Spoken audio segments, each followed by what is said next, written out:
আজি ৰাতিপুৱাই ব্লগটো ষ্টাৰ্ট কৰিছোঁ। এতিয়া 7টালৈ 10 মিনিট আছে। মই য়োগা ক্লাছ কৰি উঠিছোঁ। আজিকালি য়োগা ক্লাছটো মই ৰাতিপুৱা কৰা হৈছোঁ, আজিৰ পৰা ষ্টাৰ্ট কৰিছোঁ। বাৰু ইভিনিঙত মোৰ বহুত টাইমো নতৰাতৰি হয়কৈ ভিডিঅ' আপলোডৰ কাম থাকে যে, সেইকাৰণে আৰু আজি ব্লগটো আমি ষ্টাৰ্ট কৰোঁ ব'লক। এটা নতুন ব্লগ, এটা নতুন দিন। ঠাণ্ডা দিনৰ ৰাতিপুৱা বহুত ভাল লাগে।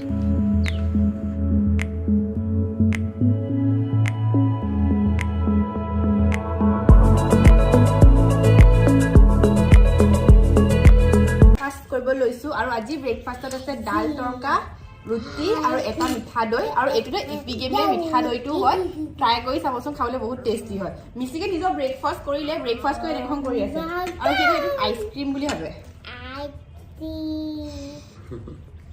হাই এভৰিৱান, গা পা ধুই আজৰি হৈ আহিলোঁ আৰু আজি মই কোৱা মতে বনাম আমি cake, icing cake, rasmalai cake. আজি অকল দুষ্টামি ঠাণ্ডা মানে অকল আশা দিদিক আমাৰ অকল বদমাচি মানে বস্তু বুটলাই ফুৰা আশা দিদি। কাক মাৰি দিছ? কি কেক বনাম বুলি মই ভাত পানী বনাই ৰেডি। আৰু এইফালে এয়া হৈছে ফুলকবি আৰু আলুৰ চব্জি ৰেডি হৈ গ'ল। একো নাই মাপাম এতিয়া খাব নাই হোৱা। কাজু খাবা? কাজু ৰবা, কাজু ৰবা, দিম ৰবা। আহা খোৱা কাজু খোৱা। আৰু নিদো ব্লগ ৰেকৰ্ড কৰিব পৰা নাই, গাটো ঠিক নহয়, প্ৰেছাৰ বা ইউৰিন ইনফেকশ্যন হৈছিলে যে পেটটো মানে এণ্টিবায়'টিক ষ্টাৰ্ট হৈছেহে মাজতে, দেৱালী বন্ধৰ কাৰণে কালচাৰ ৰিপৰ্ট অহা নাছিলে, সেইকাৰণে এণ্টিবায়'টিক কালিৰ পৰা ষ্টাৰ্ট হৈছে। কালি নে পৰহি পৰা মোৰ এণ্টিবায়'টিক ষ্টাৰ্ট হৈছে আৰু বিষটো অকণ মাজে মাজে ধৰি থাকে মানে অকণমান পানী খোৱা কম হ'লে মোৰ বিষে ধৰি দিয়ে, সেইকাৰণে একো ব্লগো শ্বুট কৰা নাই হোৱা। আজি গাটো অকণমান ভাল পালোঁ, সেইকাৰণে ব্লগটো শ্বুট কৰিব লৈছোঁ। আৰু ভাতে চিটি মাৰিলে হ'ব। প্লান্টজোপা এনেকুৱা কেলে হৈ গৈছে চাওকচোন, এই ধৰণৰ ব্ৰাউন স্পট আহি গৈছে। কি বেমাৰে ধৰিছে বাৰু, কি কৰিলে ভাল হ'ব কমেণ্টত লিখিবচোন। এভৰিৱান, মই জাষ্ট ব্ৰেকফাষ্ট কৰি অলপ সময় হৈ গ'ল, অকণমান ৰৈ ল'লোঁ আৰু এটা কথা আপোনালোকৰ লগত শ্বেয়াৰ কৰোঁ বুলি ভাবিছোঁ। যিহেতু আমাৰ বয়স লাহে লাহে বাঢ়ি আহি আছে, আমাৰ স্কিনখনৰ কেয়াৰ কৰাটো বহুত ইম্পৰ্টেণ্ট হৈ গৈছে। এক্সটাৰ্নেলিটো আমি সকলোৱে কেয়াৰ কৰোঁ, মানে যিমান পাৰোঁ সিমান সকলোৱে কেয়াৰ কৰোঁ, কিন্তু ইণ্টাৰনেলি কেয়াৰ কৰাটো বহুত ইম্পৰ্টেণ্ট হয়। আৰু ইণ্টাৰনেলি কেয়াৰৰ কাৰণে মই এটা বস্তু ইউজ কৰিব লৈছোঁ, সেইটো হৈছে প্লিক্স অলেনা গ্লুটাথিয়ন। এইটোৱে পুৰা প্লান্ট বেছড নিউট্ৰিশ্যন প্ৰভাইড কৰে। গ্লুটাথিয়নটো এটা বহুত পাৱাৰফুল এণ্টি অক্সিডেণ্ট হয়। ই skin problem like pigmentation, dark spot, ageing এইবোৰ অকণমান আঁতৰ কৰাত সহায় কৰে। লগতে ইয়াক ৱণ্ডাৰ ড্ৰাগ বুলিও কোৱা হয়। কেতিয়াবা গ্লুটাথিয়নটো যে আমাৰ বডিৰ পৰা ৰিডিউচ হৈ যোৱা দেখা যায়, বিভিন্ন কাৰণত হয়, যেনেকৈ ষ্ট্ৰেছ, পুৰ নিউট্ৰিশ্যন, লগতে বয়স বঢ়াৰ লগে লগেও হৈ থাকে। গ্লুটাথিয়নে যে অক্সিডেটিভ ষ্ট্ৰেছৰ লগত ফাইট কৰি আমাৰ বডিত বেলেঞ্চ ক্ৰিয়েট কৰে।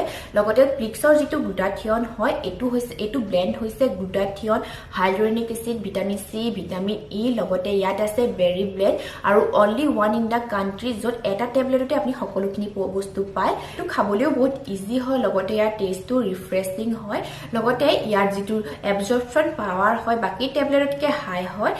এদিন দুটাকৈ টেবলেট খাব লাগে, ৰাতিপুৱা এটা আৰু ৰাতি এটা, 2-3 আৱাৰ্ছৰ গেপ এটা দিব লাগে এটা মিল লৈ পেলাই। আৰু 3 পৰা 6 মাহ যদি কণ্টিনিউৱাছ এইটো ইউজ কৰে ন, প্লিক্সৰ গ্লুটাথিয়নটো, আপুনি এটা ভিজিবল ৰিজাল্ট দেখা পাব। এইটো লাষ্ট 2 মাহৰ পৰা খাই আছোঁ আৰু মোৰ স্কিনত ইয়াৰ ভিজিবল ৰিজাল্ট দেখিছোঁ। মোৰ স্কিনখন আগতকৈ স্মুথ আৰু পিগমেণ্টেশ্যনখিনি অকণমান কমি গ'ল, মানে ক্লিয়াৰ হ'ল। আৰু যদি আপোনালোকে নিজৰ স্কিনখনো অকণ ভাল কৰিব খুজিছে, এইটো ট্ৰাই কৰি চাবচোন আৰু মই এইটো ৰিকমেণ্ড কৰোঁ আপোনালোকক। আৰু এইটো ইউজ কৰিবলৈ বহুত ইজি হয়। এই ধৰণে এগিলাচ পানীত এটা টেবলেট দিব লাগে আৰু টেবলেটটো লাহে লাহে গৈ থাকে আৰু এই ধৰণৰ ফ্ৰিজ ক্ৰিয়েট হৈ যায় আৰু লাহে লাহে কালাৰটো এটা লাইট পিংক কালাৰত হৈ যায়। আৰু টেবলেটটো সম্পূৰ্ণ গলাৰ পাছত গোটেইখিনি আমি খাই ল'লেই হয়। আপোনালোকে যদি এইটো কিনিব বিচাৰে, মই লিংক ডেছক্ৰিপশ্যন বক্সত দি দিম। আৰু তলত দিয়া কোড চিত্ৰাটো যদি আপোনালোকে ইউজ কৰি পেলাই প্লিক্স লাইফৰ ৱেবছাইটৰ পৰা কিনে, তেতিয়া 30% অফ পাব। লগতে এখন কাষ্টমাইজ ডাইট প্লেনো পাব। লগতে এইটো আপোনালোকে এমেজন আৰু নাইকাটো পাব। জোক লাগিব দেই, কালি মোৰ গাত জোক লাগিছিলে মোৰ গাত। ইয়াৰ ওপৰত মোৰ গাটো আকৌ বেয়া লাগিলে, সেইকাৰণে কেক বনাম বুলি ভাবিছিলোঁ যে বাদ দিলোঁ। আৰু এইফালে আজান দিছে আৰু অকণমান দেৰি পাছৰ পৰা কেক বনোৱা ষ্টাৰ্ট কৰিম। চাহ একাপ খাই লওঁ। ক'ত যোৱা? বাহিৰ যাম, তাক বাহিৰত ফুৰিবলৈ যাব লাগে। ৰ'বা আমাক জোক চেপিব। আৰে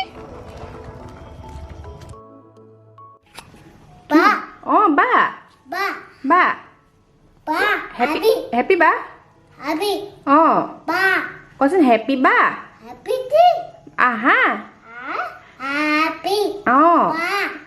মিচিকৰ মানে ইমান হেপিতে কেলে মনত পৰিছে গম পাইছে নাই মই কেক বনাব ওলাইছো যে সি মানে মোক তেলিয়াব লাগিবতো ন সেইকাৰণে মোক তেলিয়াইছে আৰু সি গম পায় মই চবতকে কেতিয়া তেল খাওঁ সি কথা ক'লে সেইকাৰণে মোক হেপি বা ক'বলৈ কথা তেলিয়াব আহিছে তুমি দুষ্ট হয় কেকটো বনাই ষ্টাৰ্ট কৰোঁ আৰু এইখিনি কুহুমীয়া পৰিয়ে গ'ল অকণমান এইখিনি কুহুমীয়া গৰু গাখীৰ হয় আপোনালোকে আমুল তাজাও ল'ব পাৰে ফ্ৰেছ মিল্কো ল'ব পাৰে যিটো আপোনালোকৰ ওচৰত থাকে আৰু এই কাপটো জোখাৰে একাপ 1.5 কাপতকৈ অকণমান কম 1/4 কাপ বুলি ধৰিব পাৰিব আৰু এতিয়া ইয়াত মই কেইটামান কেশৰ দিছোঁ এইটো কেশৰ দিয়াটো নহয় কমপ্লিটলি অপশ্যনেল হয় যিহেতু এইটো ৰসমলাই কেক হয় সেইকাৰণে মই কেইটামান কেশৰ দি দিছোঁ ইলাচি গুড়ি দিছোঁ 1 পিঞ্চ আৰু এইটো বাটাৰ হয় ইয়াত এতিয়া 90 গ্ৰাম বাটাৰ দি মই বাটাৰ দিছোঁ আপোনালোকে ৰিফাইন তেলো দিব পাৰিব আৰু এইটো 200 গ্ৰামৰ বাটাৰ হয় ইমান কৰিলে চাগে 100 গ্ৰাম হ'ব আৰু 90 গ্ৰাম ইমানখিনিমান দিছোঁ মই এইটো মোৰ মেজাৰমেণ্ট আৰু বাটাৰটো ফ্ৰিজৰ পৰা উলিয়াই থ'ব তেতিয়া মানে ৰুম টেম্পাৰেচাৰ থাকিব লাগে তেতিয়া কোমল হৈ থাকে মিক্স কৰি দিম গাখীৰখিনি গৰম হৈ থাকিলে বাটাৰখিনি পুটুককৈ মিক্স হৈ যায় এইখিনি মিলাই যেনেকৈ মই মিক্স কৰিছোঁ সেইকাৰণে গাখীৰখিনি অকণমান মানে ৱাৰ্ম ল'ব গৈছোঁ নহ'লে বাটাৰখিনি কিন্তু মিক্স নহয় প্ৰথমতে ইয়াত চাহ খোৱা কাপেৰে 1 কাপ গুড়ি চেনি লৈছোঁ আৰু চেনিখিনি নহয় মই মিক্সিত গুড়ি কৰি লৈছোঁ আধাতকৈ অলপ বেছি মানে 1 কাপতকৈ আঙুলমান কম দিছোঁ গোটেইখিনি মিক্স কৰি দিছোঁ আৰু এইখিনি যে মই 2 মিনিটমান ৰেষ্ট কৰিব দিম আৰু তেতিয়ালৈকে নহয় আজি কেকটো মই কেৰাহীত বনাই দেখাম বহুত ৰিকুৱেষ্ট আহি আছিলে কেৰাহী বা প্ৰেছাৰ কুকাৰ কেনেকৈ কেক বনাব পাৰি দেখুৱাব মই নৰ্মেলি নহয় ডাইৰেক্ট অভেনতে দি দিওঁ আগতে কাৰণ বহুত ৰেচিপি শ্বেয়াৰ কৰি থোৱা আছে আজি কেৰাহীত বনাই দেখাম তেলো কেৰাহীখন প্ৰিহিট কৰিব লাগিব আমি কেৰাহী বা প্ৰেছাৰ কুকাৰ যিহঁতে বনাওঁ বাই একেবাৰে বাই দিলি নি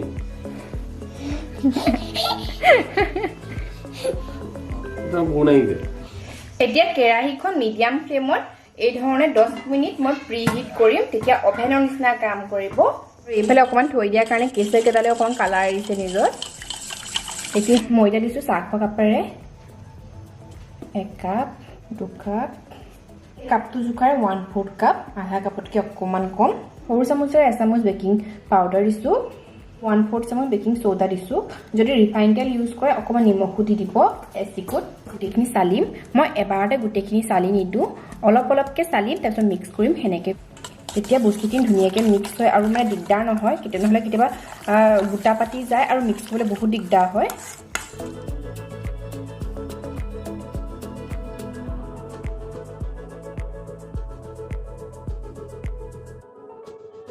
সৰু চামুচেৰে 2 চামুচ এইটো কি বুলি কয় ভিনেগাৰ মোৰ অকণমান পৰিয়ে গ'ল মই সেইকাৰণে অকণমান আধা চামুচ দিম ভিনেগাৰৰ সলনি নেমু ৰসো দিব পাৰে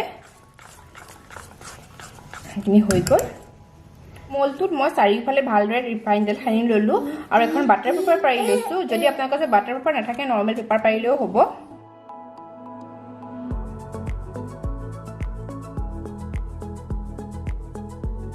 এনেকুৱা ষ্টেণ্ডডাল বহাই ল'ম এনেকুৱা ষ্টেণ্ড নাথাকিলে আপোনালোকে প্লেট এখনো বহাই ল'ব পাৰিব খালি ডাইৰেক্ট কেৰাহীত দি দিব আৰু ঢাকি দিম একেবাৰে ল' ফ্লেমত কেকটো ধুনীয়াকৈ ফুলি সিজি নহালৈকে আমি এইটো কৰি ল'ব লাগিব গেছৰ ফ্লেমটো একেবাৰে ল' কৰি থ'ব কেকটো হ'বলৈ দি ময়ো এইফালে ৰাতি খোৱাত লাগিলোঁহি আজি ভাবিছোঁ পৰঠা বনাওঁ সেইকাৰণে অলপকৈ প্ৰিপেৰেশ্যনখিনি কৰি লৈছোঁ আৰু খানা বনাওঁতেতো মিচিক সদায় মোৰ ওচৰত তাতে আজি তাৰ ফেভৰেট আটা মাৰিছোঁ কাৰ ল'ৰা ছোৱালীয়ে এই ধৰণে ভাত বনাওঁতে দিগদাৰ কৰি থাকে কমেণ্টত লিখিবচোন আৰু এখেতো ওচৰ পালেহি এই ধৰণে কোনোবা ওচৰ ৰৈ থাকিলে ভাতকেইটা বনায়ো ভাল লাগে আমনি নালাগে আৰু চাওঁতে লেকচাৰ মাৰি আমাৰ বহুত সোনকালে হৈ গ'ল লগতে এখেতেও আজি লাগি দিলে অকণমান মোলৈ কিবা বেয়া লাগিলে নেকি ঠিক নাই আজি সদায় অকলে কামবোৰ কৰি আছে বুলি আজ মই পৰঠা ফুলাইছোঁ এক্সপাৰ্ট আৰু দেই ভাল পৰঠা চৰঠা বনাই হৈ গ'ল আজি এইখিনি হেল্প কৰি দিলে সেইকাৰণে বহুত পুটুককৈ হৈ গ'ল আজি মোলৈ কিনো দুখ লাগিলে জানো মানুহটো আহি পেলাই জাগাৰ লগত একদম মানে বনাবলৈ ষ্টাৰ্ট কৰি দিলে মোৰ লগত আমাৰ কেকটো ধুনীয়াকৈ ৰেডি হৈ গৈছে আৰু অকণমান সিজিব আছে হ'বলা দেই বহুত ছফ্ট হৈছে ন পৰঠাখন পৰঠা মই নিজে আচৰিত হৈ গৈছোঁ মই ইমান ভাল পৰঠা বনাই দিছোঁ আজি পাইছিলোঁ আৰু সিজে যায় চাবলৈ এই ধৰণে কটাৰী এখন ভৰাই দিব বা কিবা টুথপিক এডাল একেবাৰে ড্ৰাই হৈ যাইছে দেখিছেনে এইটো কেক ধুনীয়াকৈ সিজি গ'ল আৰু এতিয়া কেৰাহীৰ পৰা নমাই কেকটো ধুনীয়াকৈ ঠাণ্ডা হ'ব দিম কেৰাহীৰ পৰা নমালোঁ আৰু এতিয়া চাফা কাপোৰ এখনেদি ঢাকি থৈ দিম যাতে কেকটো ধুনীয়াকৈ মইষ্ট হৈ থাকে আৰু ধুনীয়াকৈ ঠাণ্ডা হ'ব দিম আৰু ঠাণ্ডা হোৱাৰ পাছতহে আমি কেকটো বনাম এতিয়ালৈকে মই ঘৰৰ বাকীখিনি কাম আজৰি হৈ লওঁ আৰু কাইলৈ ৰাতিপুৱাহে আইচিংটো কৰিম চাগে। এতিয়া 9টা বাজিলে আৰু আজিকালি আমি খোৱাটো মানে সোনকাল কৰি দিছোঁ মানে এখেতৰ যিহেতু অকণ প্ৰব্লেম আহিছে ন, খোৱা চব টাইমলি কৰিব কৈছে। আৰু মিউজিকৰ সি চবতকৈ ফাৰ্ষ্টত ষ্টাৰ্ট কৰিছে, সি ষ্টাৰ্ট খায়ে আছে মানে লাষ্ট মানুহ মানে লাষ্টত সিয়ে এণ্ড কৰিব। মৰ্নিং এভৰিৱান, কালি ৰাতি ভিডিঅ' শ্বুট কৰা নহ'লে আমাৰ কেক চেক চব ঠাণ্ডা হৈ গ'ল আৰু এতিয়া মই অকণমান আজৰি 11:30 হৈ গ'ল। এখেতো অফিচ গ'ল, মিচিকো এইফালে পানী খুৱাই আছোঁ আৰু আমাৰ কেকটো আমি ৰেডি কৰোঁ ব'লক। এইফালে মই ক্ৰীমখিনি হুইপ কৰি থৈছোঁ, যিখিনি মিচিকে মানে এইটো কৰি আছে ধুনীয়া। আৰু এইখিনিত মই অকণমান য়েল্ল' ফুড কালাৰ দি মিক্স কৰিলোঁ। আপোনালোকে ইলাচি গুড়ি দিব পাৰে, কিন্তু আমাৰ এখেতে ইলাচি টেষ্টটো বৰ ঠিক নাপায় যে, সেইকাৰণে বেছিকৈ মই ইলাচি গুড়ি ইউজ কৰা নাই। আৰু 2টা ৰসমলাই বাটি মই কিনি আনিলোঁ, ঘৰটো বনাব পাৰে, প্ৰচেছটো লেন্থি হৈ যায় যে, সেইকাৰণে কিনি আনিলোঁ। আৰু ইয়াৰ পৰা কেইটামান বল মই উঠাই থলোঁ ৰসমলাইটোৰ ওপৰত ডেক'ৰেশ্যন কৰিবলৈ, আৰু কেইটামান ইয়াতে ভাঙি দি দিম মই।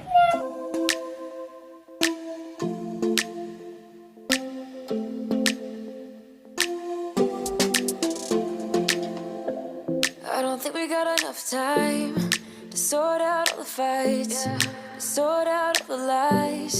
লেয়াৰিং কৰিম, তাৰ কাৰণে অকণমান ক্ৰীম লগাই A surprise. I thought you'd always. এই ধৰণৰ ৰসমলাইখিনি থৈ দিছিলোঁ, এইখিনি আকৌ টুকুৰা কৰি ল'ম, যিখিনি গুটি ৰিমেইনিং গুটি আছে তেতিয়া মাজত পৰিব যে ভাল লাগিব খাই পেলাই। আৰু দি দিম চুগাৰ চিৰাপৰ জেগাত আজি এইটো ৰসমলাই দিছোঁ, যাতে আৰু ৰসমলাই মানে ফ্লেভাৰটো উভৰি আহে। Bye. My day.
কেকটো মই ভালদৰে অকণমান যিমান পাৰোঁ সিমানখিনি সমান কৰি পেলাই এতিয়া ইয়াৰ ওপৰত অকণমান নজেলে ফুল বনাই লৈছোঁ, যাতে ইয়াৰ ওপৰত এটা মই ৰসমলাই বহাই দিব পাৰোঁ। আপোনালোকে যেনেকুৱা ডিজাইন ভাল পায় সেনেকুৱা ডিজাইনে দিব পাৰে।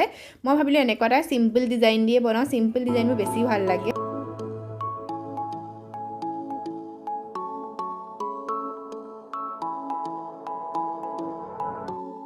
আৰু এইখিনি হৈছে ড্ৰাই ৰ'জ পেটেল, কিনিবলৈ পোৱা যায় বা ঘৰতো শুকুৱাই ল'ব পাৰে, খালি বেছি দাম ল'লে এইটো 20-30 টকা লয়। এইটো এতিয়া অকণমান সজাই দিম।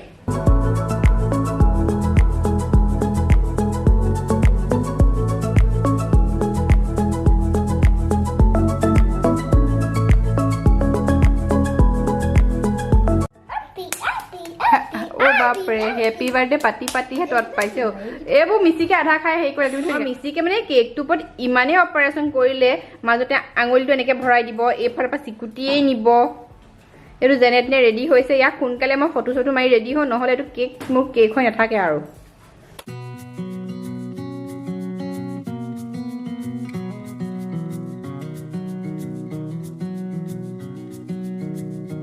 এইটো কি লগালা? এইটো কি লগালা?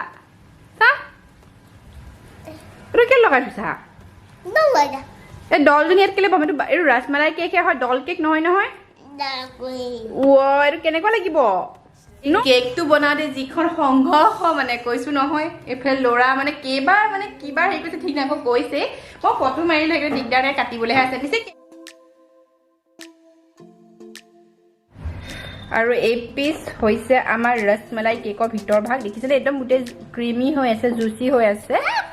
ৰ'বা দিছোঁ এইফালে চাওকচোন, দিছোঁ ৰ'বা কাটিব ৰ'বা। উপায় নাই আৰু ল'ৰা ছোৱালী থকা ঘৰ। এইটো যে ৰসমলাই নিচিনা লাগিছে, ৰসমলাই কেক, ৰসমলাই নিচিনা ফ্লেভাৰ আহিছে, বহুত ভাল হৈছে। আমাৰ আশা দেৰি ট্ৰাই কৰিব দিওঁচোন, পেৰা নিছে কেইটাই।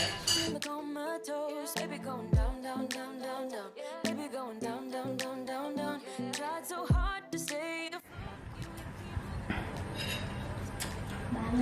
ভাল হৈছে ঠিকে আছে খোৱাকৈ যোৱা নিচিকেতো বহিয়ে গ'ল আজি ব্লগটো ইমানতে সামৰিছোঁ আশা আৰু নিচিকেতো খাই ভালেই পাইছে আপোনালোকেও ট্ৰাই কৰি চাব সঁচাকৈ বহুত ধুনীয়া হৈছিলে খাবলৈ মই কেক খাই ইমান ভাল নাপাওঁ অকণমান টেষ্ট কৰি চালোঁ এখেতটো নাই এখেতে অফিচৰ পৰা অহাৰ পিছত খাব আৰু ট্ৰাই কৰি চাব আৰু ট্ৰাই কৰি যদি কেনেকুৱা হ'ল কমেণ্টত লিখিব আৰু আজি ভিডিঅ'টো কেনেকুৱা লাগিলে প্লিজ কমেণ্টত লিখিব যদি ভাল লাগিলে লাইক আৰু শ্বেয়াৰ কৰিব আৰু আমাৰ চেনেল যদি প্ৰথমবাৰ আহিছে নহয় প্লিজ ছাবস্ক্ৰাইব কৰি দিব bye bye All the scars, but we smashed up all the parts.